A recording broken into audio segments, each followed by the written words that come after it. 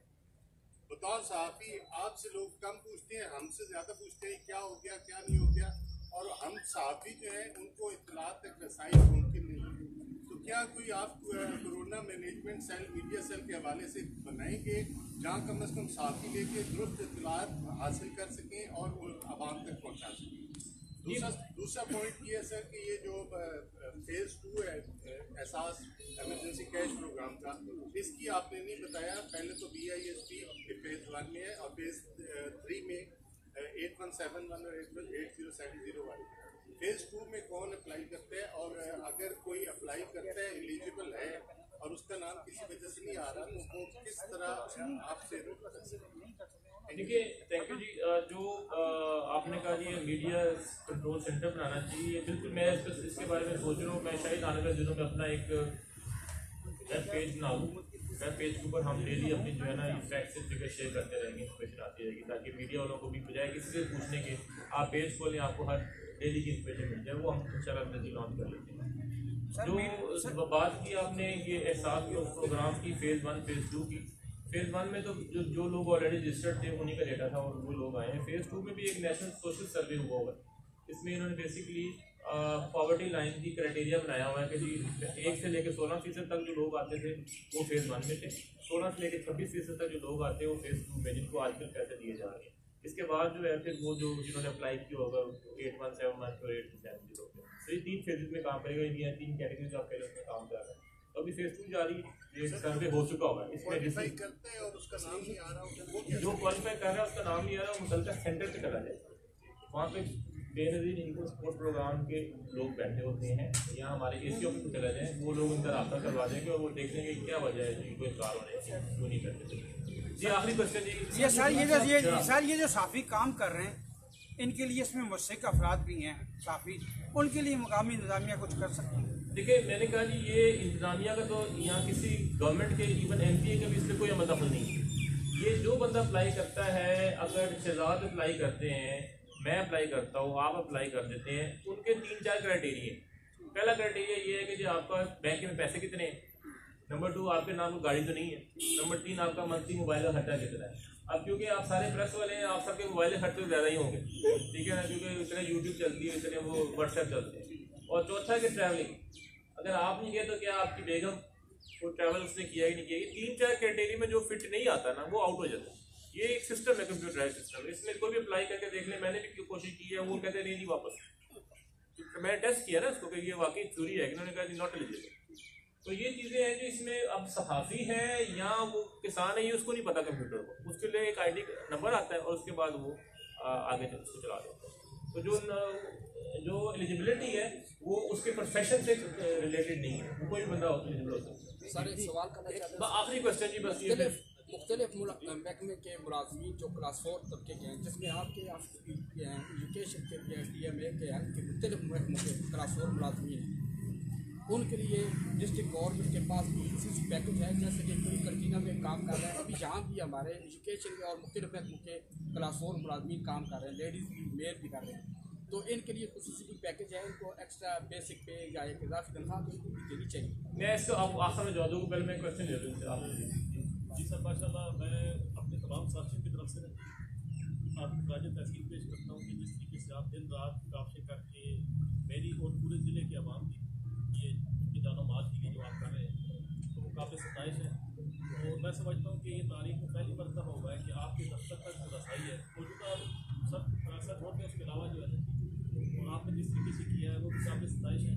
तो गुजारिश ये है कि कुछ शिकायत है पब्लिक की, आपकी चीज़ें उस वक्त अमल दरामद होगी कि जब आपके अहकाम मनोवन नीचे भी उसी तरीके से नज़दीक करने से मनोवन उसी तरीके से जब जाएगी कि जो आपके मातहत एहलकार हैं वो भी आपकी तरह रवैया अख्तियार करें, क्योंकि आज तक आपके हवाले से कभी कोई चीज़ ऐसी नहीं आई कि आप कहीं हाइपर हो या ऐसी चीज़ है।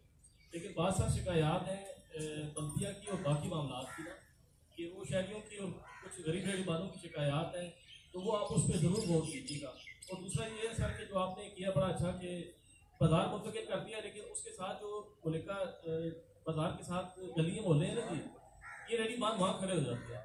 तो इनके तदारक के लिए कोई ऐसा इक़दाम कर दिया जाए। जी शुक्रिया जी। बस आखिरी बात है मैं कर सकता हूँ, रेडी वाला इशू रहा है अटक में, अटक शहर की बात, इसी बाजार की बात हो रही है। देखिए मैं खुद आपको पता है कि जाता रहा और मैं मुसलसल गिन के मैं 10 दिन गया हूँ। मैं हर दफ़ा जाता दोपहर में जाता था और मैं रेडी को, इस बाज़ार को रेडियो से निकालना चाहता था। उसकी वजह एक सिंपल सी वजह है कि जब रेडियो इकट्ठी होती हैं वहाँ पे लोग आते हैं, रश पैदा होता है और वो हजूम लग जाता है और वहाँ पे बीमारी के फैलने का बहुत चांस है। इनको बारहा समझाया गया और जैसे आपने कहा है किसी गली में लेफ्ट राइट घुस जाते थे। उसके बाद फिर हमने ये फैसला किया और सीओ साहब को मैंने अपनी कमेटी की मैंने कहा था कि आप लोग इन पर सख्त एक्शन लें, अदरवाइज ये बात नहीं माने। तो उस पर फिर रेडियाँ उठाई, रेडियाँ उठा के हमने कन्फिस्केट की, जब्त की, उनका सामान जब्त किया और थोड़ी सख्ती इसलिए की ताकि यहाँ से जाएँ। तब जाके जो ये पख्तून पोर्शन है, जो नीचे जाके जो पठानों की रेडियाँ वो जाके वहाँ से खाली हुई। शुरू वाला पोर्शन तो खाली हो गया है, लेकिन जो गली के बाद वाला पोर्शन है वो खाली नहीं हो रहा था। तो ये हमने करना है अटक की पब्लिक की वेलफेयर के लिए। उसमें बीमारी नहीं देखना कि ये रेडी लगाता है या ये गाड़ी चलाता है, उसमें किसी न किसी को हर किसी को लग सकती है। तो ये जो सख्ती की जा रही है अटक की बेहतरी के लिए की जा रही है। ये जो अगर मेरा एक भी सैनिटरी वर्कर, एक भी बंदा अगर सख्ती कर रहा है तो वो डीसी के कहने पे कर रहा है, ठीक है, उसकी जिम्मेदारी इवेंचुअली ज़िले की मेरी है। तो इसलिए जो कुछ होता है वो डिस्ट्रिक्ट एडमिनिस्ट्रेशन के कहने पे ही होता है, उनकी मतलब कंकरेंस के साथ ही होता है। सख्ती करना ज़रूरी है, लॉकडाउन है, आज का नॉर्मल हालात नहीं है, हमने शहर को बीमारी से बचाना है। अगर हम ईजी हो जाएंगे, ये इकदाम नहीं उठाएंगे तो ये बीमारी शहर में फैल जाएगी और ऑलरेडी सबूत हैं कि अटक में बीमारी आ चुकी है। इनको हमने यही कहा है बार बार कि आप रेडियाँ वहाँ ना खड़ी करें, घूमते रहें, शहर में चलते फिरते रहें, पूरा इलाका आपके पास गली मले हैं, जाएँ अपना सामान बेचें। सब इनके जहन में ये बात है कि हम यहाँ खड़े होकर बेच सकते हैं कि और जगह नहीं बेच। बस यही सारा इसके मकसद था। मेरा सवाल का आधा जवाब रह गया था तंदूरों के हवाले से, मौलाना साहब दरमियान में इंटरप्ट हो गए थे। तंदूरों का देखें जी, आपने कहा था कि आटा नहीं मिल रहा, हमने कल ही लॉन्च किए, तो जाहिर है अब हमने आटे का बंदोबस्त कर रहे हैं क्योंकि एक रेगुलर सप्लाई आटे की दे दी। मैं मिल वालों से बात कर रहा हूँ, 2-3 बोरियाँ फी तंदूर हम प्रोवाइड करेंगे इंशाल्लाह, लेकिन आज तक उम्मीद है कि आज शाम तक हम इसको चालू कर दें। बहुत शुक्रिया, बहुत शुक्रिया, थैंक यू सर। उसके बाद आएगी पहली चीज़। Thank you.